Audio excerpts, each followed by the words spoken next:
It's a sort of a way to give a pulse to the rest of the world that your business is alive. Yeah. So if you see people posting videos constantly, it says more about a brand, being alive with how much content they produce than how many followers they have. Cinetherapy Podcast with Sam and Mitch. Welcome to the Cinetherapy Podcast by Inland Film Co.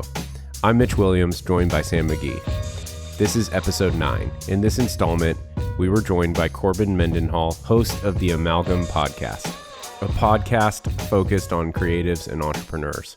Corbin reached out to see if we'd like to join him on his podcast, and we decided we might as well make it a joint podcast for both of our audiences. We had a great casual conversation with Corbin and enjoy what he's doing. Take note, we were interrupted by FedEx and UPS during the recording of this podcast and may or may not have unboxed some new gear briefly.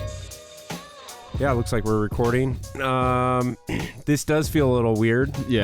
Because we have a guest that's also a host, Corbin Mendenhall. Yes. What's up, guys? What's up? What's up? So we could maybe just do our own little intro type deal. Yeah, go if for you it. want. Absolutely. And say we welcome, this is probably just going to go in like this. That's okay. Very poorly put together words. Because that's just how we do it. So we have Corbin Mendenhall here at Inland Film Co. today. Corbin runs his own podcast. Yes, sir. Amalgam. The Amalgam Podcast. It's a great podcast. Thank you. Just started listening to it. Thank you very much. Yeah, and it's got cool people on it, cool topics. You're cooler than us because you actually have guests on every episode. Yeah, almost every episode. Yeah, the purpose was to focus on creatives and entrepreneurs, and so just opening those conversations with those people, and then hopefully as things develop and I get more comfortable, people want to come back on the show. You know what I mean? And everybody's always changing what they're working on, and so awesome. Yeah, awesome. Right on. I'll just say a couple more things. We're back. It's 2019. We haven't recorded a podcast since last year. It's been a while. Sam, you were already a dad again, weren't you? Yeah, we had another baby. I am missing some screws in my ankle though. Since last we talked, they pulled those out. They took some hardware out. And I can walk now. That's phenomenal. Although my physical therapist did tell me I need to concentrate more on squeezing my glutes as I take steps because that'll eliminate the limp. Nice. Maybe you walk backwards, squeezing your glutes too. I heard that works. It probably does. So if anybody ever notices me really concentrating as I'm just trying to walk down the hall. It looks like you're constipated walking. I feel that. My PT told me to do it. If anyone's watching this on YouTube, you'll see we got some new decorations. They are kind of just decorations. Yeah. So no, they're not. Yeah, they're starting to follow us around on location. So, Corbin, if you want to take this opportunity to do your own intro, yeah, absolutely. Feel free. My general introduction is I ask the guests to introduce themselves, but I am here at Inland Film Co. This is now my podcast for 30 seconds, and we're going to introduce you guys. We got Mitch, we got Sam, Inland Film Co., right? Yeah. Correct. So my question is for the audience, because your podcast audience might already know this, but can you tell me how you guys have structured this company and what you guys both specialize in or what you guys do? Is that cool? Yeah. Yeah, it's cool. Yeah. You want to take first stab? I'll take a stab, and then you can. Mitch is a storyteller. I'm a cinematographer. Okay. So we are Inland Film Co. My name's Sam McGhee. I work with Mitch Williams. I happen to marry his sister, and that made this relationship start. We have a love of cinema. That's why our podcast is called Cinetherapy. Yep. I have been in the marketing video realm for 6 or 7 years. Okay. I bought a camera right out of high school, got a photo degree from the Falls, and just started making videos for tech companies. Just going for it. I kept running into Mitch, who has been in software for a long time. I'll let him tell his story because he has a really cool background in film. Okay. But we actually shared the studio for a little bit. I was making tech videos and nonprofit videos. And every time Mitch, who also had his own software company in this space, every time he looked over my shoulder and made a suggestion, it was gold. And then I eventually couldn't live without it. And so I'll let Mitch tell his story, but as of right now, I'm director of photography. Okay. I run all the camera stuff. Mitch is director. He's a mind for organizing stories and understanding how to tell a client's story. So we both edit. Okay. We both run camera a lot of the times. Okay. We're both handling certain clients. So really, we're both doing a lot of the same stuff, but from the beginning, it started out more organization, more visuals. Yeah, now we're partners. Yes, that's awesome. All right, what you got, Mitch? Yeah, so Sam already said I would have a background in software, and I have sort of a before that in my past life before software, I was in film to some degree. I studied film classes at Whitworth University. Okay. Under a gentleman named Leonard Oakland, who the last podcast, 008, was a presentation that I gave to his class. You got to go speak at his class. It's his documentary filmmaking class. Cool.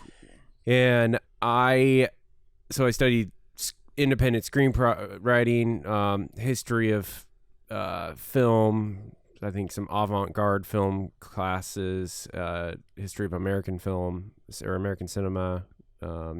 First time I was introduced to Spike Lee, watching Do the Right Thing. I was in that class, and that was, well over a decade ago. And then after that, I gave, I was interested in working in film, so I worked for North by Northwest here in Spokane, a production company, on a film called The Ward by the infamous horror director John Carpenter. And in that, I was able to develop some relationships with a couple of actors and have maintained one over the years, which has been pretty cool. After that, I went and worked for my father's company, got them started on YouTube. They were the first in the telecommunications industry to have a YouTube channel. And so I was making videos for a telecom business for a while. And then what were you going to ask? When larger companies want to just start a YouTube channel, what do you tell them before they begin? Like, because I find through my freelance design, graphic design, it helps if you kick it right back to them. Like, why are you doing this? What's your purpose? So what was the goal of that YouTube channel to kick it off? Sorry to interrupt, though. Oh, no, don't worry. That's a good question. What we tell people today versus what I was telling people back then, I think for them, their goal was informational videos on products. Okay. So people that were YouTubers or that were on YouTube could go find information about their products, and then also tutorials on how to install or how to use their products. So like support. Yeah. That's cool. And I think they had a vision that was ahead of its time, at least in its industry, in that techs and engineers were going to go to YouTube over like pulling out a manual. Right. And that's true today. It's very true. Their sales staff will fly, down somewhere, and they say, if we can't find information about this product on YouTube, we probably won't buy it. The engineers and the installers, Right. because that's what they're going to go to. Mhm. Absolutely. So, and then in terms of today, depending on what business you're starting, there's a credibility factor, I think, on Okay. being on YouTube or having video. Mm-hmm. It's a sort of a way to give a pulse to the rest of the world that your business is alive. Yeah. So if you see people posting videos constantly, you're going to be, be thinking that brand has been doing that for the past year or 2 years or 3 or whatever. And so they're obviously well established and they're not going to go anywhere. I think it speaks probably to some degree, depending on who you ask, I think it says more about a brand, being alive with how much content they produce than how many followers they have. Absolutely. So, yeah. And then on that, we've said this in the podcast before, but we tell all of our clients to just make videos, period. Use your iPhone. Yeah. Make videos. There's so many easy ways to do just something simple, and that authentic feeling when it's from almost the eyes of the business on the internal, like that. It's hard to put a value on that outreach or who that connects with on your audience or as your brand is making those connections. Totally. But that's why I ask, is sometimes people just think, oh, we just need to have this thing in existence, but the content still needs to be driven from somewhere. Yeah. So yeah, for sure. I'll circle back really quick to finish the question. No, to finish the answer to the question. I was in. So I had that background in film. I'll still say, it was a small background. It stemmed from high school, playing with cameras, making, fun movies with my buddies on iMovie, and then jumping into Final Cut in college and making films in art classes and, those documentary filmmaking classes and writing some screenplays and whatnot. Then I was introduced to this world of apps, and I had this idea for an app called Grab Another Beer, and it was an app to share what beer you were drinking and where you were having it, like with your friends. So we used Foursquare's API, and for the location sharing, it would share on Foursquare, but also through the app. And then we found somebody that was able to give us this giant library of beers, and we designed this app. There we go. It is. There we go. We were ready for UPS to show up. Should I finish what I said? Your story. So we, so I had this idea for this app. I designed it, went to a software company, and we developed it and put it out there. It was, we had 10,000 downloads and 3,600 active users, which was pretty awesome. That's great. But very shortly, and Untapped actually launched right around the same time. So anybody that uses Untapped will know that. And I was working as a graphic designer for the company that helped develop this app for me, and I was asked to come on as creative director, and that had actual revenue or money, like for me in my life, which made more sense, I guess, at the time to continue pursuing this app. So anyways, that's how I got kicked into software, worked for them for a few years, left, and then started in another app company. It was a visitor management system for businesses, or a digital guest book, I should say, okay, on an iPad. Okay. Did that. Then that was quietly shut down, I guess, over the last, couple years. And it was fun. It was cool. And then I worked for another software company, and right around the time that I started there, about 2 years ago. Mm-hmm. About 2 years ago.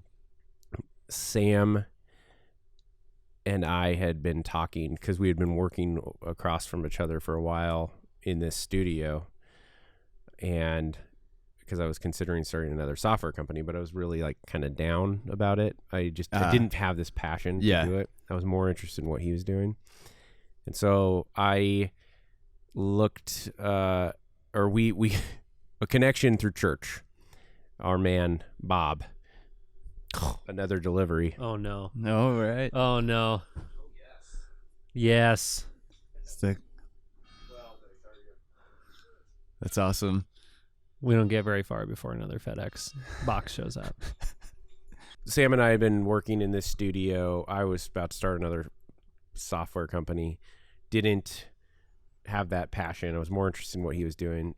Bob from church, our man, he asked us to come work on a car ad for the dealership that he works at.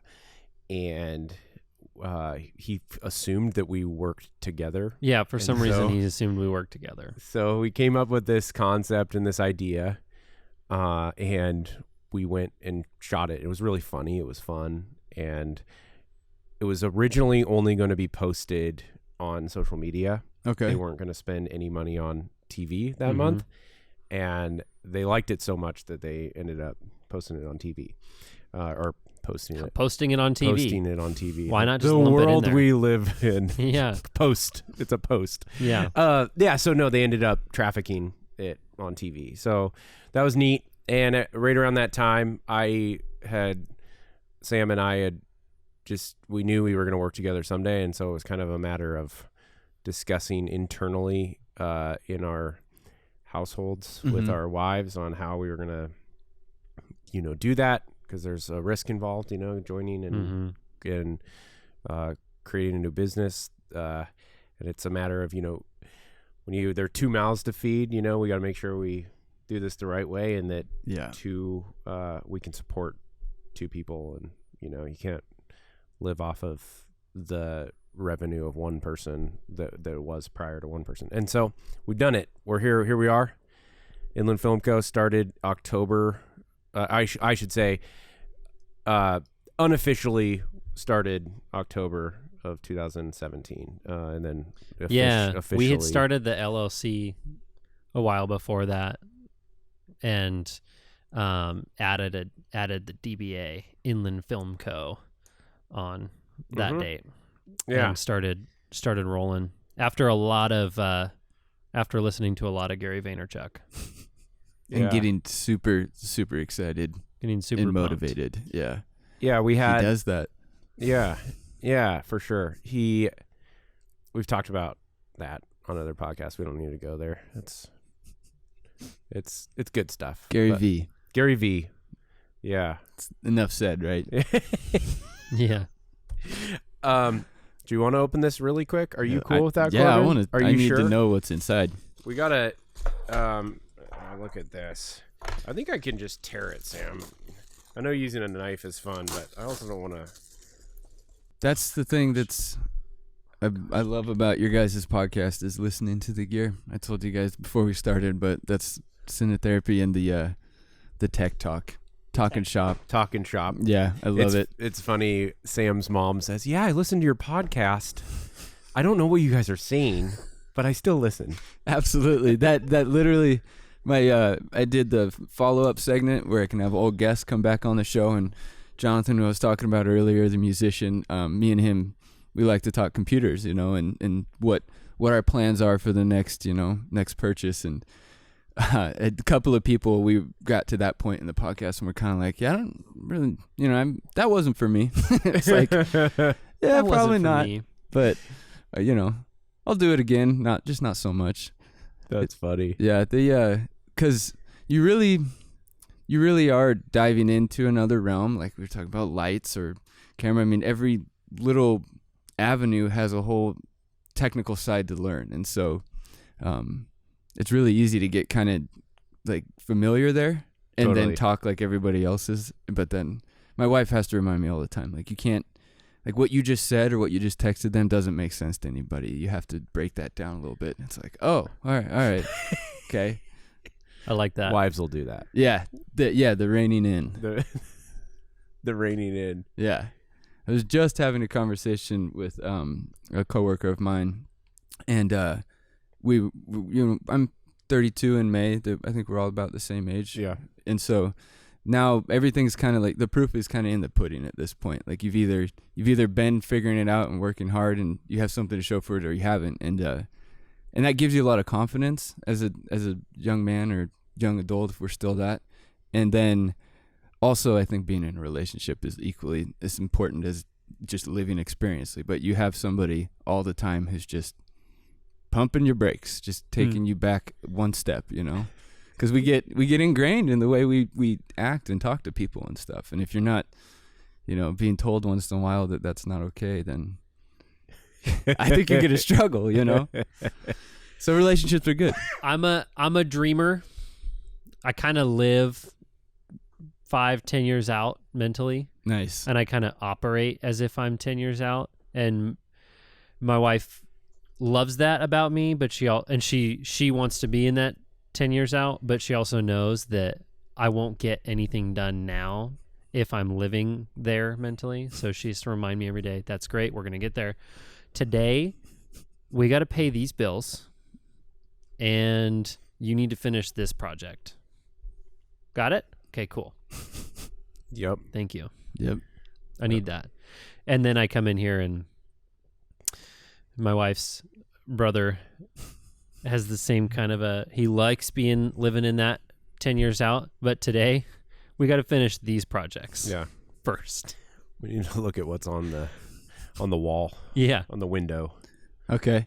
So that's the system of work to be done. The window is the system of right. work to be done. Left to right. That's awesome. They just for the audience, they've got a variety of shapes designed per panel of window with sticky notes, a variety of colors. It looks like it's got a way about itself. It's left to right, the project on the far left, and then what we need to film in the next column, filming. Or pre-production. And then the next column. With the one single sticky note? Yes. Okay. Yes. Yeah. Yeah. Because there's like 15 in every other one. But that one. And then editing, that's what's all in the pipe for editing. Oh, okay. And so in that column, editing or post-production. Mm-hmm. And then the final column is done. Okay. Like they've been moved. That's why there's a ton over there. Yeah. We just keep stacking them Because out. it just did so And then much there's work. another, that big window is current projects. The other window over there, those are proposals. Either working on a proposal, sent it, right, won, or lost. Be aware this might be coming down the pipeline, sort of. Yeah. That's that window. Yeah. Yeah. And then like on the other window over there is invoicing. Draft invoice, send invoice, paid. Gotcha. That's a good window. I like that window. That's the money window. Yeah. I think we need to add one to draft here because actually a couple. Yeah, well. Hey, that works. I like it. I love this studio. This place is awesome. Thank you. Thank you very much. Really quick because I'm distracted. Let's open this last. Really quick. Oh my gosh, there's a V-mount. Oh my gosh, hold on. We don't need to spend much time because I want to get through the podcast. I want to get back to the podcast. Another wooden camera. Let's just point out. Here's your boom. Oh my gosh. Holy cow. More boom pole holders. More Mugabe cable. Let's not open this right now, but we'll open this. At least just point that. We'll open that after. That looks awesome. So this is heavy duty. Oh my gosh. Okay. Mail time is over. Okay, we'll get back to this. Thank you for dealing with us nerding out on our. Thank you guys for setting all this up. You didn't know that coming in here to record a podcast was going to involve us nerding out on gear. I kind of had a feeling because you were kinda that's hoping. what I like so much about Cinetherapy is the gear. Yeah. You know. So this is great. Yeah. Well, it's we won't really be buying anything else for a long time.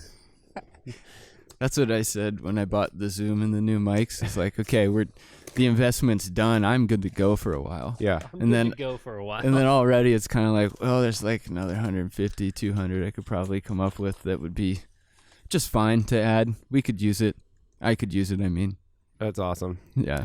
My wife has always joked with me that anytime she hears the words, okay, we got this, we'll be good for a while. I've got this this new tool for work, I'll be good for a while. She always knows that's not accurate.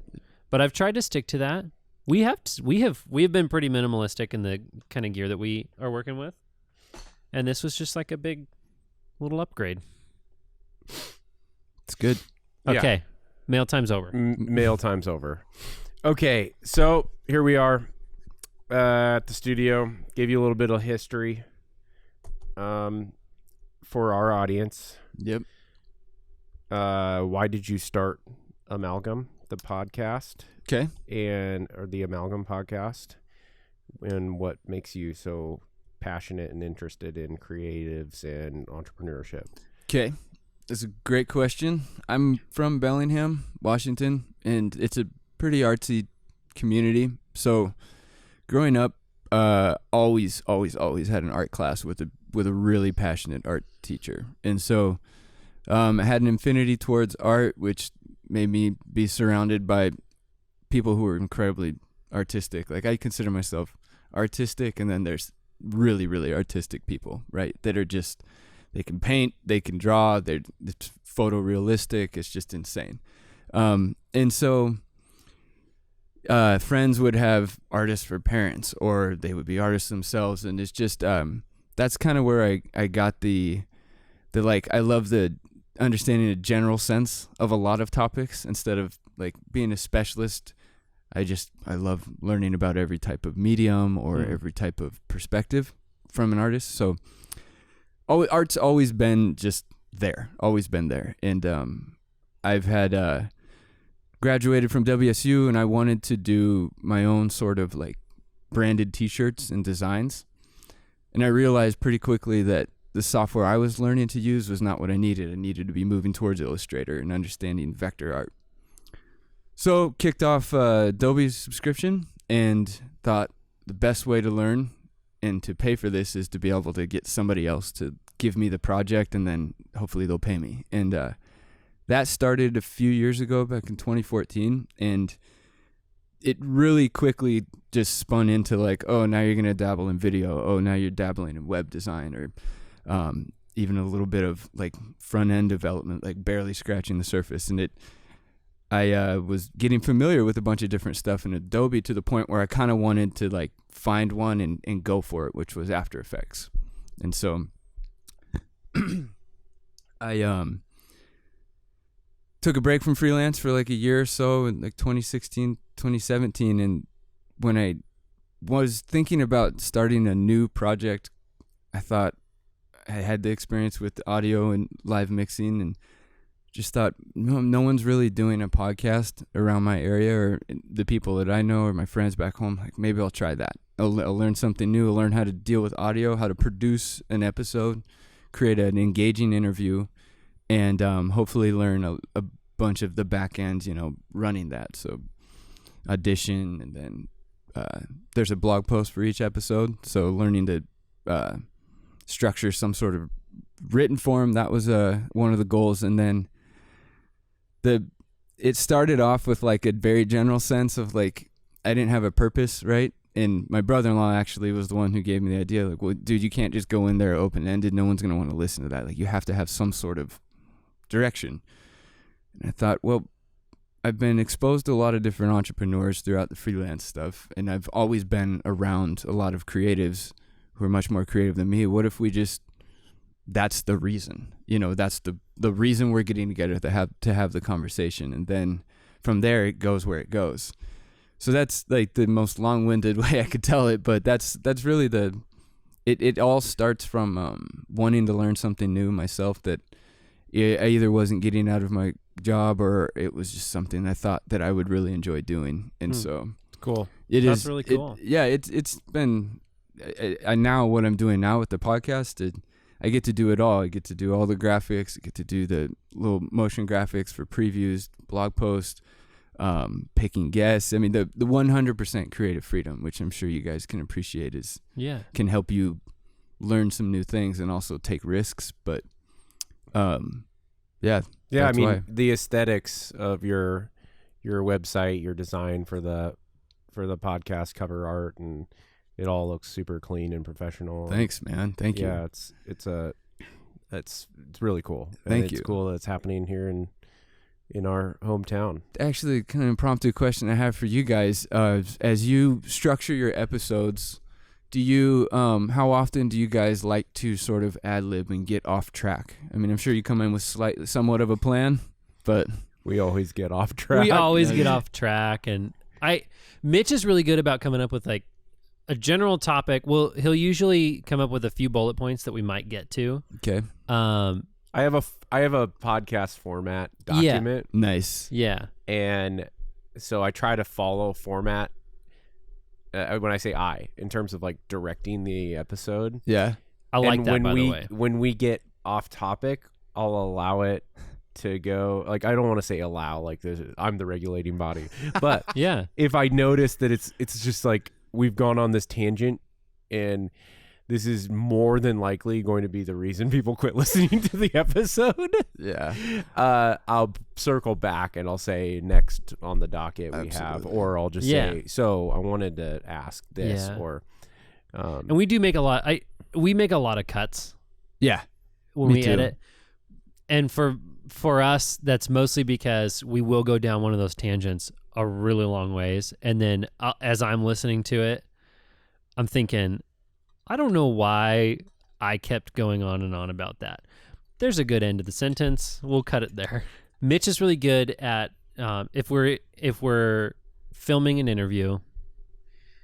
Mitch will usually have a set of questions to kind of direct them to a certain place, and he likes to keep them pretty open-ended because he doesn't want a yes or no answer. But I've noticed Mitch is really good at picking up on when somebody was maybe slightly uncomfortable with a question, but it looked like it was a little too deep, or they might have to be a little too vulnerable. Yeah. And Mitch is really good at making them feel comfortable and maybe asking that question again later, and then they'll open up. And then one of our internal mantras is always be rolling. The camera's always rolling. And we don't do anything stupid with that, but the idea of like maybe ask them that question again later after we've gotten to know each other a little bit, and then we get this person and go just a little deeper on that topic, and then that ends up being the video that we made for them, and they were so excited about it. But no one ever really thinks about that when you're in the middle of the interview. There have been some interviews where Mitch will ask a question, it's a little too open-ended, and the person on camera's response is, that's not part of this interview. I don't want to do that. Or that wasn't one of your questions. That wasn't one of the questions in the email you sent before. But I figure out a way to circle back. Yeah, because in a way that it didn't sound like another question. Right. Nice. Can you expand on this with this in mind, or whatever? Right. Because we're storytellers, because we like telling stories. We like getting to know people's stories. Just getting to know you and this cool full-time job, and like your interest in all these creatives, and we want to get into that. Mm-hmm. And so for us, going just a little deeper, even just past the surface of like, I make this product and this is why we're selling it and this is why we're making a video about it, and then we want to get to know why that person's so interested in this, and we do this because we like doing this. This is like a dream day job.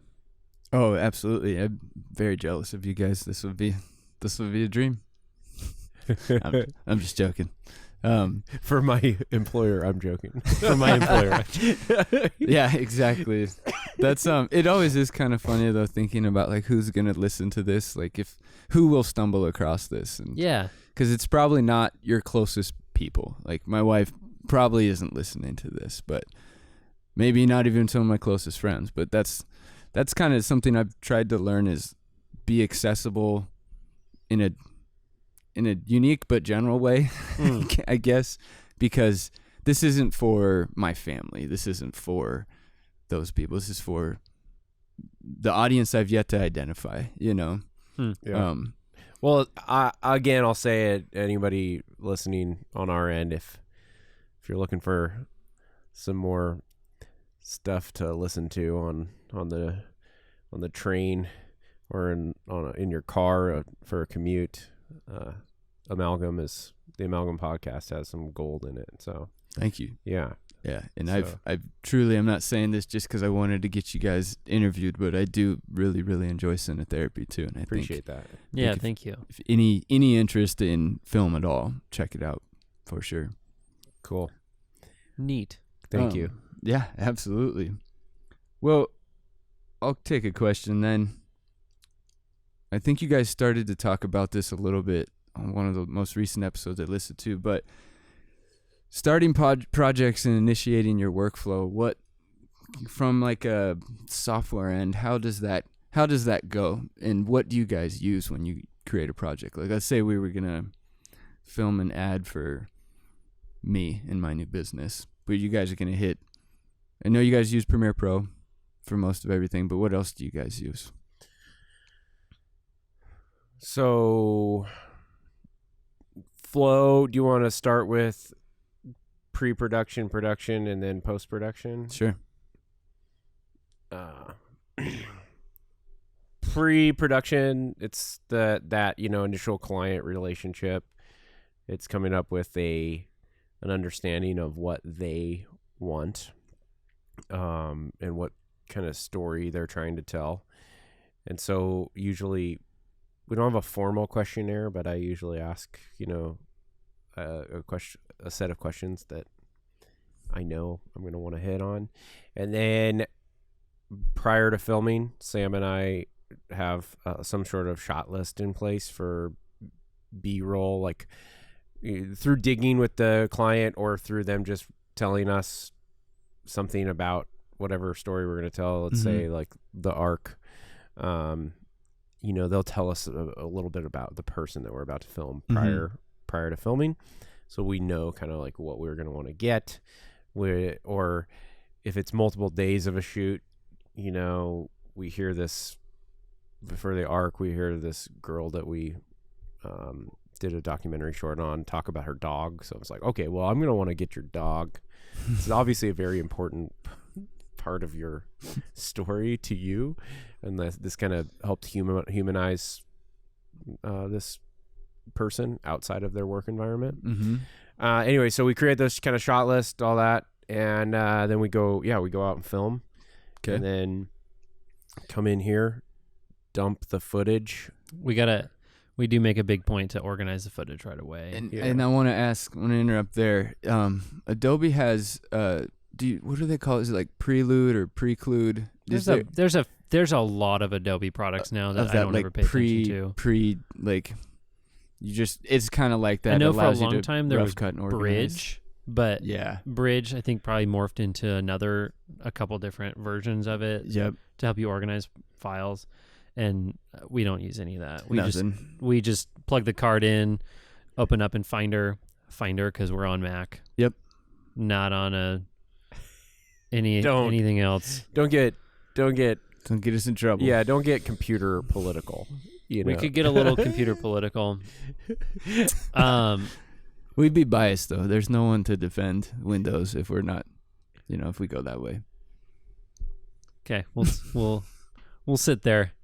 We'll sit there. I could go. I know there are a lot of really cool like color grading shops. If we want to go down the filmmaking route, there's a lot of really high end color grading shops that have custom Linux machines. Okay. And it is just unbelievable to see how this giant rack of computer components translates to editing 8K footage in real time. We're not going to go there. We have MacBook Pros, plug the little card reader in, plug in our hard drive, organize the files on the hard drive. And we keep everything really organized in like the client, the project, the date that we shot, make sure it all goes in the same folder. And then usually Mitch has an external hard drive that he takes with him. I have one. And so if he's working on a project, we put it all on our big backup drive, and then we also put it on his so he can go edit off that one. Okay. And in Premiere, we create bins, which are like folders, assets, which includes logos and title card type stuff, footy for footage, and footy is a very specific specific file name. It Yeah. has to be that. Okay. So, That's a joke. Technical. very technical. And we have sequences, and we have music, and sometimes it can go on, but those are typically the 4. And then we organize everything within there, and in footage we go through, and as we're cutting for B-roll, we will B-roll or talking head or interview. We create a bunch of different sequences for all the different things that we got on all the B-roll. different shot selects. In the sequence, is that kind of like in After Effects, they have compositions? Yep. Okay. Same thing. Gotcha. So it's like a composition or sequence for the audience is just a general, like, it's a project within a project sort of thing. Yeah. You can nest them. Each right? sequence has a timeline. Yes. Yeah. You edit on that timeline. And you edit on that timeline. Put all your clips on that And timeline. we have a main timeline for the main story, Okay. but we have all these other sequences that the only reason shot selects are on the timeline are just so we have something to reference to. Okay. So we go, if it's a car ad, we'll create sequences for each of the cars that we shot that day. And so that when we're going to cut the final spot, and this car is named, we know that we can go to this sequence and find that car, all of the shots with that car. And then if it's another car is named, we know what sequence to go to. So there's a lot of pre-cutting before we go cut the... Yeah. But it makes editing the final film super quick when we do all of the pre-work. That's I think that was episode 7. You guys were talking about that a Yeah, little we bit. went pretty deep into that. And Mitch will probably write an article on Medium about how we our workflow for projects, and then our workflow inside Premiere, because I have always kind of had somewhat of an organization, but Mitch walked in, took one look at it, and started thinking about how do we really organize this, and how do we create some best practices, especially as we start to add other editors or color artists and different things. If we get the chance, when we get the chance to start sending Premiere files off to color shops to start color grading stuff, we need to make sure we know how we're organized so that other people understand it. So Mitch has done a really good job of restructuring that, structuring it, and he'll definitely. You're right. Episode 7 of our podcast, we talked about that, and then you got to write that article, because I'm really. This is going to really bore excited everyone on your podcast. Whatever. No. Yeah. This is my podcast. They'll listen to what I put out there. I do have a question now. You mentioned that you are into After Effects. Yes. What do you do with After Effects? So, what I do now is I'll do a little 60-second audio preview for each episode, and generally it's just been me messing with the audio spectrum effect and masking that or doing something with that to just, because when you're scrolling through, I don't know how you guys have it set up, but I don't have my volume turn on automatically for Instagram, so I had some sort of motion in there so that it would, as the audience, you're like, oh, I need to turn the sound on. Yeah. And it started there, and then I bought the Adobe's Classroom in a book. You know how they'll do that for each thing? I bought that for After Effects, like the 2015 version or so, and I loved it. And I realized that the workflow from Illustrator, which is probably what I'm most proficient in, it is what I'm most proficient in, can go and be ultra manipulated in After Effects. And that started getting my mind kind of spinning towards where I'm at now with Adobe's new character animator that they've come out with. I'm going to work on sketching by hand, so sketching out a cartoon character or a character, and then using Adobe Draw on the phone to sketch it as a vector, export that to Illustrator, finalize it, put that into Character Animator, and animate it for then After Effects, I think. And eventually make, for a personal project, I want to make some little cartoons or something like that. Dude. It's awesome. Yeah, that is awesome. We're the generation where South Park was really in its the gold of those years back when we were younger, but at WSU, we were learning 3D animation in Maya, and that's what everybody else used. And I don't know. I thought animation's been, to me, that's probably my favorite medium. I think it's hilarious. I think like the Adult Swim 10-minute episode type stuff, like that's the perfect format for animation. It's a very rapid fire, quick episode. So we've got some ideas.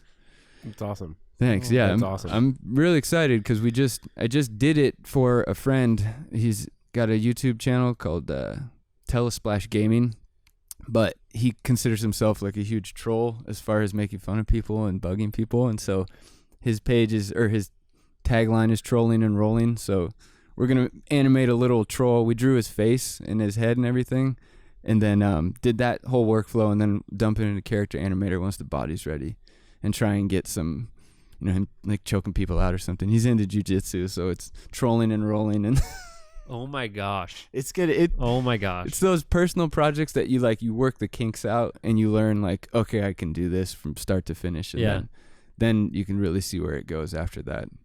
But that's the plan for this year, is to have something animated by the end of the year. That's I like awesome. that. Yeah. That's Thanks. awesome. That is super funny and cool. We're just doing little logo reveals inside After Effects. Like transitions and stuff, or like what do they call them? What's the like technical term for, I guess it'd just be the title screen, but when they're showing the like a game developer does their little animation before the title screen to a game, or the movies, they have their production house animations. Is that just, what's the technical term for that? Logo reveal? We just call it a logo reveal. Yeah. That's probably yeah. And like for us, for our brand, for the Inland Film Co., like the design of our brand, the look of our brand, we usually just have like the Montserrat font, and then something really simple. Mm-hmm. Text usually in white over top of whatever because we're about cinematic marketing videos. We like to have some sort of a visual, if we're going to put text over it. Gotcha. Or just like on black. Okay. Text on black. So usually if we animate something inside After Effects, it's a piece of text and it either flips out or Yep. Can you feel in the audio, can you feel my hands talking? So we, like yesterday, we are finishing up this client film. It's going to go on YouTube, and we needed their little logo to flip out on a screen and then reveal the whole text, and we just call it a logo reveal. Super simple. That's awesome. What I like about After Effects is that it is kind of like Illustrator. Yeah. I don't understand Illustrator at all. I studied photography, studio photography, portrait photography, lighting, Photoshop. Yep. And that was it. And the program that the college program I studied at, most of the photographers leave there thinking that, well, I know Photoshop, so I'm also a graphic designer. Okay. And that is grossly inaccurate, because I married someone with a graphic design degree, and I work with someone who has a great background in graphic design, and I know full well I am not a graphic designer just because I know how to use Photoshop. But as I started to get into After Effects, if someone gives me a good design, I can make it move. I can add motion blur to it. I can. Okay. But every time either my wife sends me a design for an After Effects or an Illustrator file, or Mitch sends me an Illustrator file, because I'm in After Effects, I kind of get it. Yeah. It's making sense. Yeah. It's that classroom in a book. Anytime I hop on Reddit or whatever, it follow the Illustrator subreddit or After Effects subreddit, and anytime somebody's like, anybody got any tips for, I just want to start out, it's like first comment I can get to them is just buy the classroom in a book. It's like $30. Yeah. And you'll do a third of the chapters and realize, oh, I can already do what I wanted to do when I set out to get started. They're it's funny how you say you're good in Photoshop, but Illustrator you're not, and that's the exact opposite for me, because my one gripe about Adobe is that they don't make a uniform like way about things. Like if you scroll left in a dial or something, like you might have to scroll vertically instead of horizontally. Yeah. In one program versus these are simple, complaints, but it is from a user experience, like it is interesting. Yeah. I mean, yeah, it's annoying that there's not that unity between the different Shortcuts and applications. Locations. Yeah. Yeah, but it also makes sense. They all have their own teams. Yeah.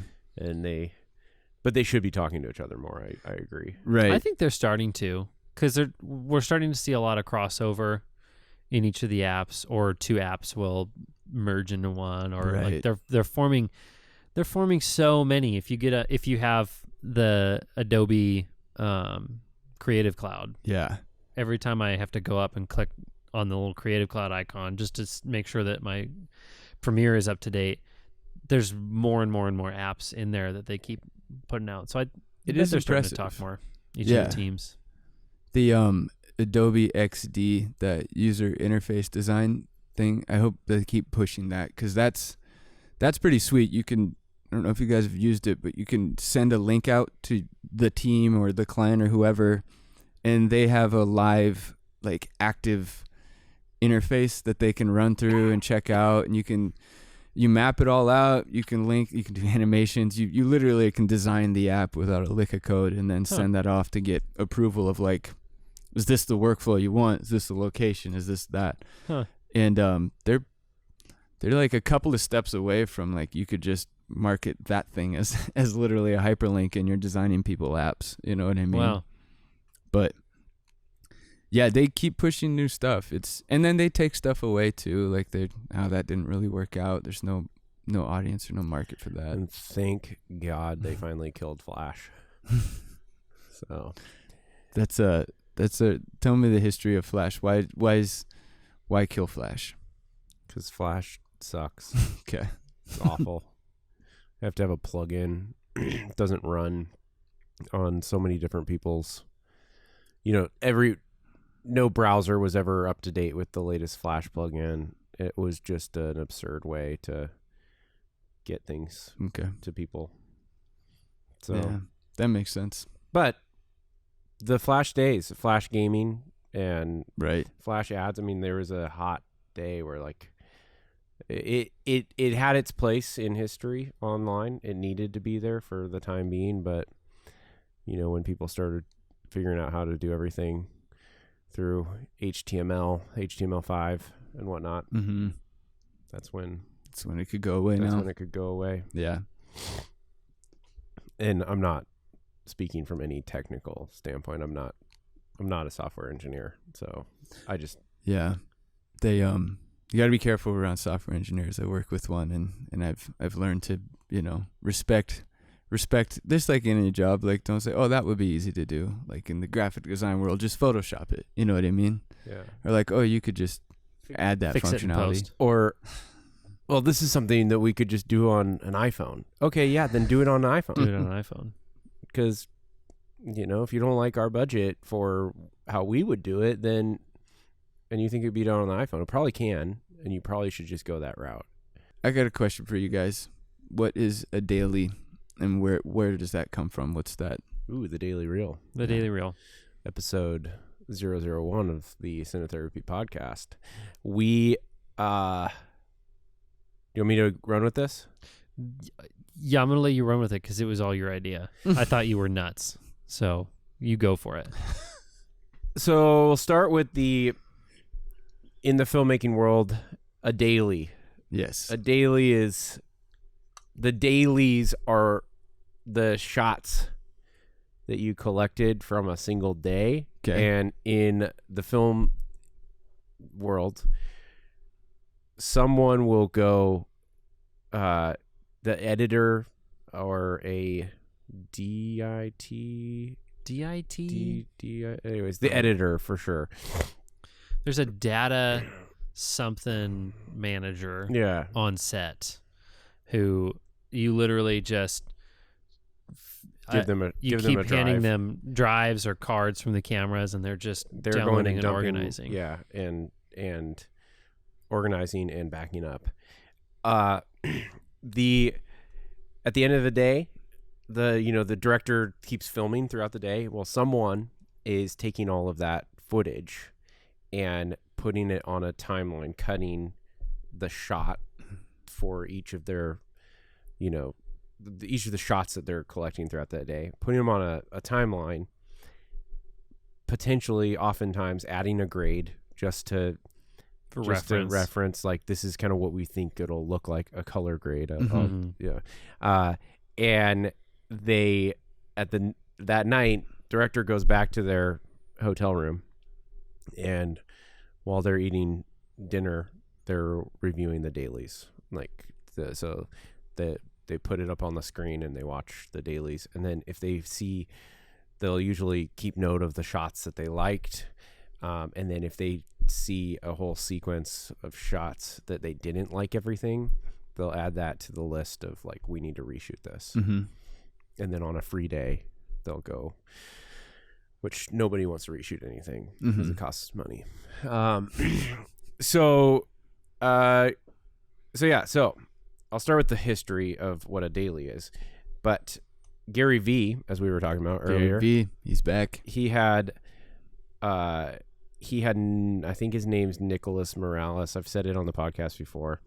I don't remember exactly, but this Vine star, remember Vine? Oh yeah. Yeah. So he had a couple million subscribers, and he was getting paid by big brands to come up with these 8-second jingles, but every day he released a new, like, little funny music video thing in 8 seconds, and Vine shut down and he lost his whole following.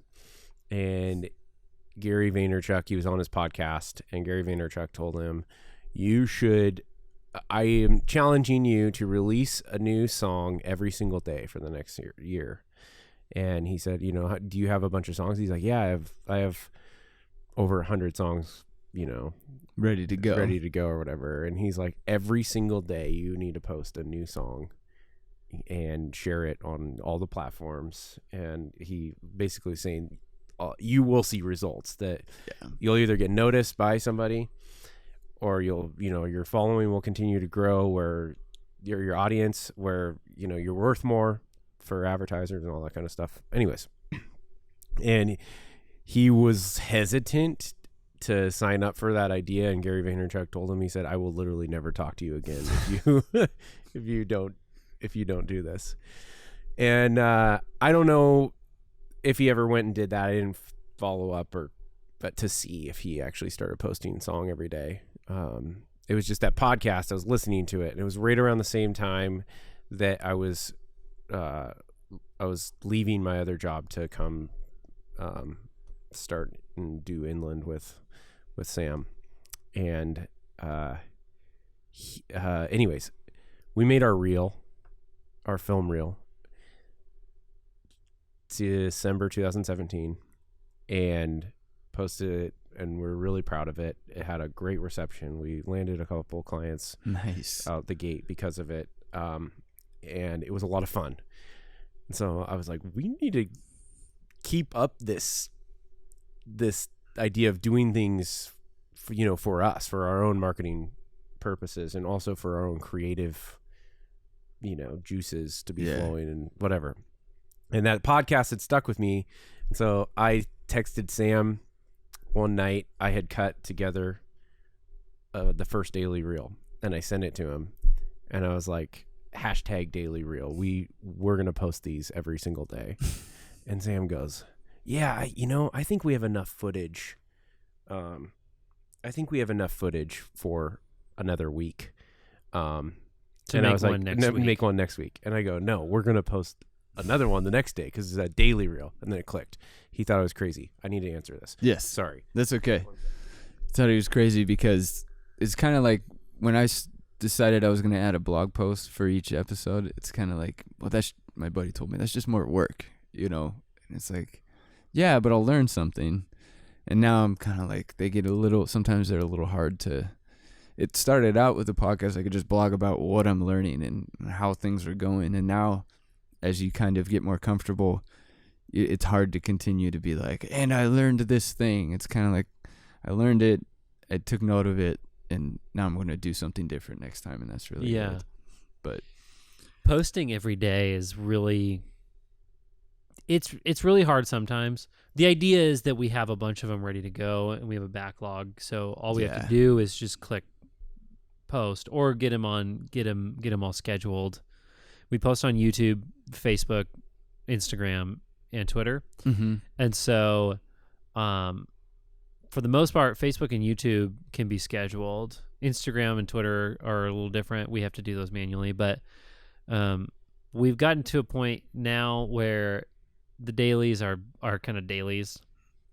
Like yesterday, there's no time here. One of the dailies we posted recently, as of recording this, it was yesterday's. It was a shot of my son, my toddler, walking into the office, and Mitch is his uncle because I married his sister. My son walks into the office and gives Uncle Mitch a hug, and I was testing out our new gear. I had our Ronin 2 and our Easy Rig, and I was following him into the office. It was fun for my son because he saw Dad wearing all the goofy, this whole goofy thing with all the cool cameras. But it was also legitimately, I'm testing out this piece of equipment and I'm following a toddler, and I was trying to get it at a low angle. And so I threw that shot on my computer, put our little hashtag Daily Reel logo reveal, Inland Film Co., and posted it. That was a daily in its truest form because I just shot it and I uploaded it, and Mitch and I are legitimately reviewing. Okay, so with it that low, with the Ronin that low, it was kind of dark, so how was the sensor handling this scene? That was literally a daily. And that happens a lot where we went out and we shot a car ad and we're reviewing the footage, and we take these 3 shots are pretty cool together. Let's make a daily reel out of this and post it. That was easy because we were reviewing the footage. So but I legitimately thought Mitch was insane. Like we're going to get burnt out so fast.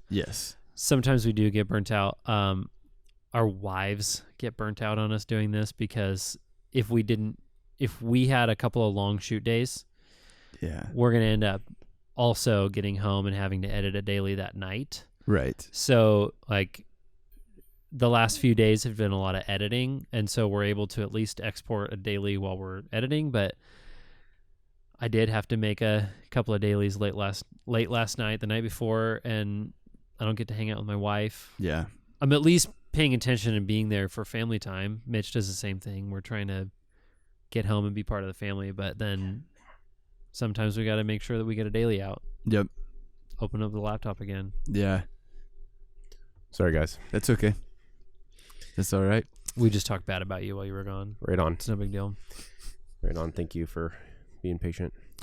So to kind of finish up the conversation about the dailies. It's been a year of posting a video every single day for us. Congratulations. Weekdays. We don't do weekends. 5 days a week. 5 days a week. Business days. And some holidays we took off. Yeah. Not all of them. Kind of take off that Christmas through New Year's. Yeah. A couple weeks. But I think that's the time to take off these days anymore. Yeah. We've posted every day, and we've noticed that we have gotten some clients because they see that we post every day, or they really liked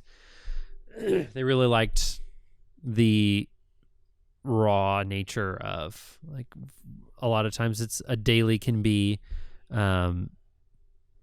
the shot that made it into the final edit of a client film, but we also show like all the stuff before and after. So you see us struggling to get the camera set up, and then we're locked in, and there's that shot that we actually use in the client film, and then whatever happened after. We've won some clients over because we post every day, because of the way we post every day. A lot of the creatives we get to work with now saw that we post every day, and they thought that was really cool.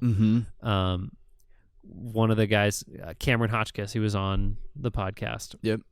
His wife saw that we post every day, saw that we were out in a different part of town than all the rest of the creatives in Spokane. We actually work and live in the same area as him, and his wife saw that we post every day, and she's like, "Do you know who these guys are? You should go check them out." And now we bring him on as as either a camera operator or a production assistant. We get to work with him, and we had him on the podcast. He makes adventure films. He's a cinematographer. Really cool stuff. Yeah. Because we post every day. Right. So it might be really difficult sometimes to get it done, and it might have been a really ridiculous idea. It still is a ridiculous idea, but it's turning into that snowball. The snowball's getting bigger. Yeah, that's great. It's true. I mentioned I do that 60-second audio preview with the little audio spectrum. Yeah. And just this morning I got an email from a guy. We've been going back and forth. He thought I was based in Bellingham because I had so many guests from Bellingham on the show, and it's like, no, I'm in Spokane. But he asked a couple of questions, but one of them was like, how did you do the graphics for that with the audio spectrum? That's so cool. And it's like, had I not done that, this guy wouldn't have seen it, wouldn't have wanted something potentially for his own, podcast that he can use and expand on. And it's weird when you get those reactions like, oh, it definitely paid off. Like all the work it paid off, even if it's just once, even if one client, comes from 300 dailies, that's something. Yeah. Yeah, that's for awesome. sure. I'm going to take a quick sec to hijack the conversation. Go for it. Just a tangent. You can cut this from yours if you want. Okay.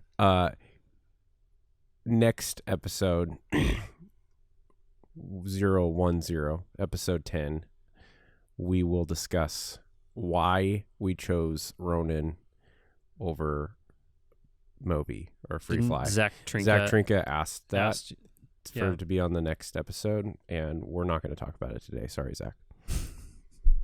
We'll talk about it next week. But it gives you something to look forward to. It's planned now. Yeah. It's the teaser, Exactly. Yeah. Okay. Stay tuned. Okay. Anyways. Yeah. You said something about a guy seeing you on Instagram and reaching out and asking you something, and that made me that reminded me. Oh yeah, we had that happen recently. Yeah. And we probably should probably at least reference it. So that'll be a really big long conversation. I kind of am. Yeah, you'll just talk and I'll listen. A lot of the reason that we made the decision we made is because of, we're not going to go into it. You said I'll do all the talking, but a lot of the reasoning behind it is because of our director here at Inland Film Co. having big plans for what we want to do with it. So you will do a lot of talking too. Originally, oh my gosh. Originally, in our relationship here, I nerded out over gear a lot. Mm-hmm. Mitch has started to take over that. Mitch has started to nerd out too, and he influences the way that I start geeking out about gear. It all has to make sense, though. You jumped into the rabbit hole with me, and like this Alice in Wonderland, we've been falling together, and the rabbit hole goes deeper and deeper and deeper. Yes, you're right. It's with purpose though, and with sustainability in mind. Like our feeding our families comes first. Yeah. We haven't purchased gear, like big purchases, in the last since we started. Yeah, since we started. So, I had a big camera. Okay. We have the Sony FS7, which we use all the time. That's what we're recording on now. Okay. I had that, and I had the lenses, and I had most of the gear. I think it's something I'm proud of that we went our first year and generated enough revenue on what we already had with the FS7 to be able to go make some pretty sweet expansions. Yeah, absolutely. Purchases, so. Yeah, because you guys are keeping the goal of like the content will be what sells. Like content is king. Yeah, the gear is not going to produce better content necessarily. It might have better polish on it, but you know your job is still to direct and tell the story. Yeah, and it's helped us being minimalistic with our gear choices. It's helped us be more creative. Okay. I've always been of the thought that having limitations on your gear or on having limitations sparks creativity.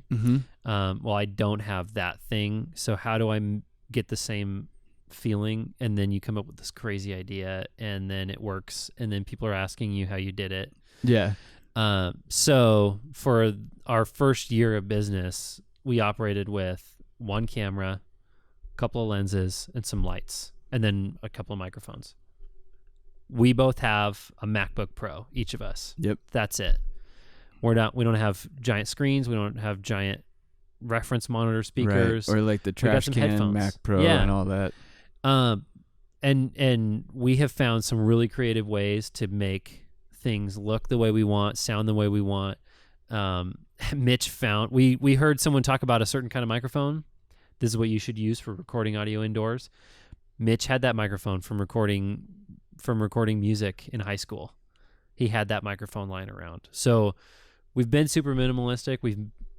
We've been able to build the kind of a brand we like and make everything look the right way. And it has been, I think, a really cool experience to stay so minimalistic. We've watched a lot of people around us in this industry buy gear, get rid of gear, buy more gear, and I don't know, the quality stays right. Like the same. Message is not changing with the gear. It's just same sort of, it would have been there.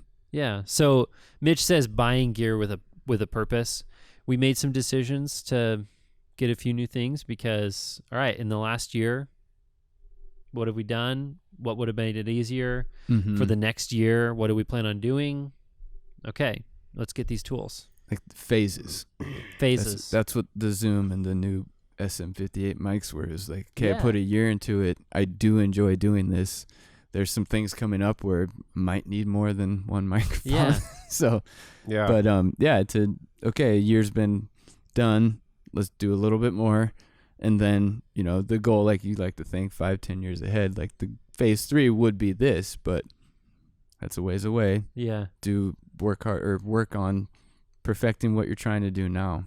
Yeah. That's what you got. But that is awesome. You guys got some new equipment. I got some new equipment. It's going to be, 2019 is going to be a lot of fun. 2019 is going to be fun. What kind of films do you like? Okay. My favorite films or TV? Films or TV. So to be honest, I have a really hard time sticking with television shows these days. There's so much. Yeah. And there's so many seasons of everything. The commitments bombard me. I tried to start doing some other things. Like I tried to start reading again in the last couple of years.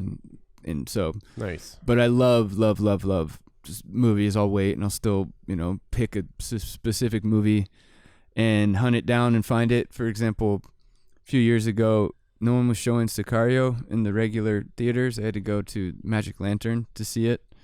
But that guy, Taylor Sheridan, and then probably right behind him is Wes Anderson films. Are really, that's just my niche. The Life Aquatic was my favorite, but that what's the hotel one? The Grand Budapest. Budapest. Yes, I need to rewatch that again. I would pin you as a Wes Anderson kind of guy. You would? Yeah. Yeah. You seem weird enough. Yeah. What about Royal Tenenbaums? I loved it. And that was actually like the only one my family, we went and saw together, and they loved it, but I was a little young when it first came out. But as I got older, I loved it. Like Ben Stiller's characters, probably my favorite. But yeah, that one's definitely out there.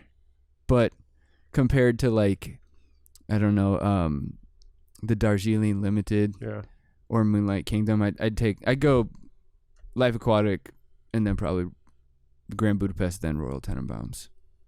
Yeah. I like that he started out with Sicario and then Wes Anderson.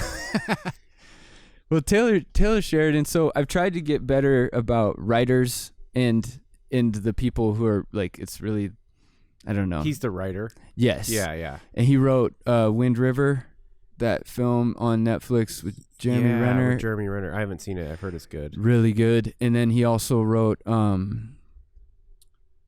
The one with Jeff Bridges, Hell or High Water, and Chris Pine and Ben Foster or whatever.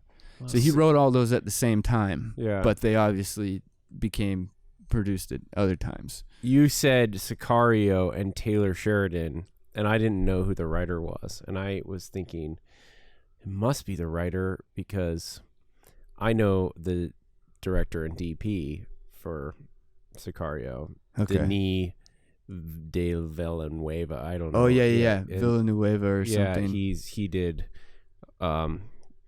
He did Blade Runner 2049. Yes. He did Arrival, and then he had, I think Roger Deakins was his DP for Sicario. He was not for Arrival, but he was for 2049. That's okay. I'm glad he picked Bradford Young for Arrival because Bradford Young killed it. What else has Bradford Young done? Bradford Young is a director of photography who did he did Arrival, he did Selma, he did Solo, the newest Star Wars film. He is known for very dark scenes, usually lighting with one light. And I think Bradford Young was the first cinematographer that I really got into. Okay. Because he's young. He's in his mid to late 30s. And it's the first, I think Arrival was the first film that I was fascinated by the DP. I had to get to know this DP and all the other films he did and all the other films he's slated to do. I needed to find behind the scenes of him talking about it. And then that kind of sparked my interest in director of photography, getting to know other DPs and their work. And so I'm really glad that he picked Bradford Young to do Arrival. Yeah. Beautiful. This is probably kind of cliche, but the Coen brothers, obviously, I've got a lot of respect for them. That's not cliche. That is not cliche. And you can talk about Coen brothers in this office all you want. Okay, good. But the TV show, they did the spinoff of Fargo. The second season specifically, as far as TV shows, I really liked that one. I mean, the whole not watched Fargo. The TV show. The TV show, yeah. It's beautiful. It is. And the second season was, they jumped back to the 70s or something like that. And it's just, they killed it. The colors in that are amazing. Kirsten Dunst is actually pretty funny in that. And right on. Yeah. And then TV shows, other than that, I feel like the ones I most recently finished was Game of Thrones. Me and my wife hadn't really watched it at all, and we did a free trial of HBO, and in 21 days we did the whole series.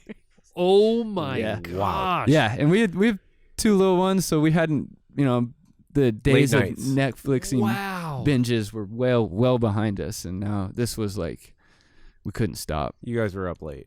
Yeah, and it was just to make kids dinner as fast as possible, and then get them out of the room so we can start That is watching. Incredible. It was I mean, I'm proud we did it, because now everybody can be like, we did it. Well, now when people are like, have you seen Game of Thrones? I can be like, yes, leave me alone. You know what I mean? Like, it's great, but as far as high fantasy goes, like, it's not, to me, it's not the best. There will be better series, I think, that will be, it's all based off large book series, and so.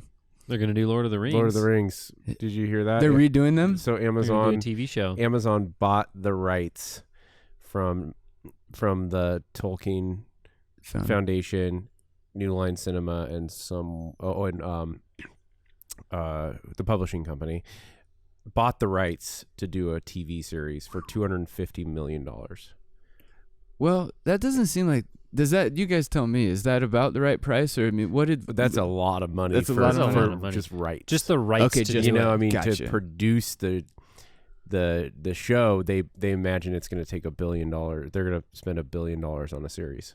Which I like the idea of miniseries, like Band of Brothers, or back when True Detective's first season came out and they start a story, they end it. I love that a lot. This sounds like they might try and squeeze every penny they can out of it, though, and get series after series going. But I mean, It's okay. The Lord of the Rings, I mean, that's where it all started. Tolkien was writing that, in like the 50s and 60s? No, way before that? Before that. Oh, wow. This was like 30s and 40s. Okay. He was writing during World War II. Okay. World War Wow. I, World War II. And then you have these, like the Song of Fire and Ice or whatever, which is Game of Thrones. That's George R.R. Martin. Yeah, and he's late 2000s or 2000s I think he started writing in the 90s. Maybe. Oh, he's in the 90s. Yeah. Okay. This series, I want to believe that's when he started writing it. It might have been early 2000s. And you're right. Like, they're building a universe. So the planning and the ideas start well before any book is ever remotely started, I'm sure. Then you got Wheel of Time, which is a big high fantasy series. That's, I think, in the 80s. And they'll probably start doing a series on that eventually. And then some books I'm reading right now is the Malazan Book of the Fallen. It's this guy started it in the early 90s and then took 10 years to write books 2 through 10. Because it started out, it was a novel, then it was a movie, then it was a novel again. And then finally he's like, all right, let's settle down. Let's just write books. Published the first one. Took, another writer with him, and they published 9 more. And I'm on the 4th right now. But that one, if they make a series out of like a high fantasy series out of that, that's, I think, going to be the best. But I'm this. I love it. Yeah, I'm I love it too nerdy for some people, but it's one of the most famous shows in the world right now is based off a high fantasy book series. So Yeah. the Lord of the Rings movies, I think they were pretty popular when they came out. Unfortunately, it means that shows I fall in love with get canceled or cut, when they make those big purchases. It's gotta Mozart come in from the Jungle. somewhere. I was so stoked on that show, and it's gone because Amazon had to go buy Lord of the Rings. True. I love Lord of the Rings. Don't get me wrong, but you were really into Mozart in I the was Jungle. really into Mozart in the Jungle. It's a freaking hilarious show. It was really well done too. That's funny. What were you gonna say?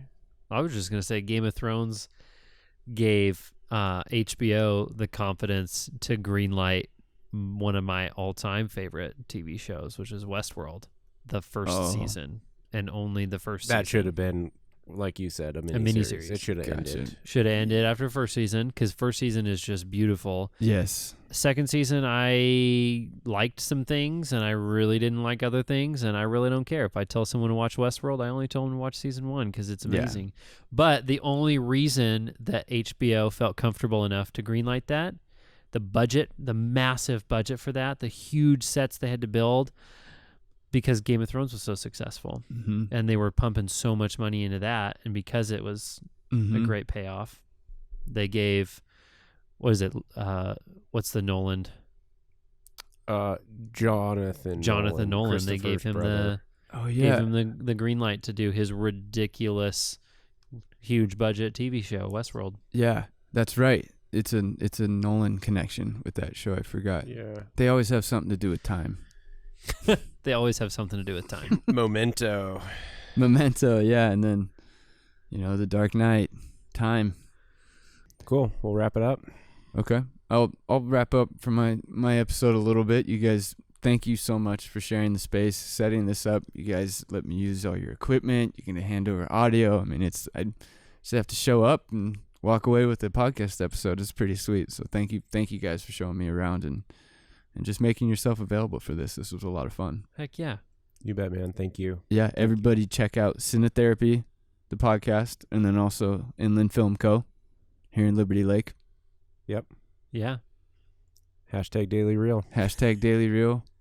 Yeah, and follow Mitch and Sam at Inland Film Co. At Inland Film Co. is our handle. Yeah.